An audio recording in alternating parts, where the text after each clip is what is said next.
Breaking news, কি চলছে ওই বাংলাদেশে? বাংলাদেশের সরকার পতনের পর বাংলাদেশের হিন্দুদের উপর হচ্ছে হামলা, হিন্দুদের বাড়ি হচ্ছে ভাঙচুর, আর যা করছে বাংলাদেশের মুসলমানরা।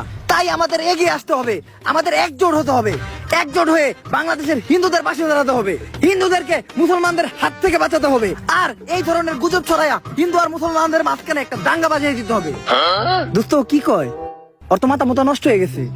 এতদিন দালালি করছে বাংলাদেশের মিডিয়ারা, এখন দালালি করতেছে ইন্ডিয়ান মিডিয়ারা। এইসব গুজবে আমাকে কান দিয়ে লাভ নাই। উদাহরণ আমাকে হিন্দু আর মুসলমানকে মাঝখানে একটা দাঙ্গা বাঁধানোর চেষ্টা করতেছে। ধরো এইসব গুজবে আমরা এমনিও কান দেই না। আমগো বাইতে নারকেলের নাড়ু বানাইছে, বিকালে নিয়মনি।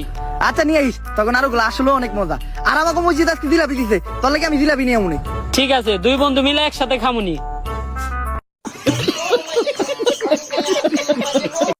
এরা ইউটিউবে ব্যবসা করে, আমার জিকির নিয়া এমনি এমনি ডুহাই ডুহাইয়া ইউটিউবে ইচ্ছা মতো ভাইরাল হয়।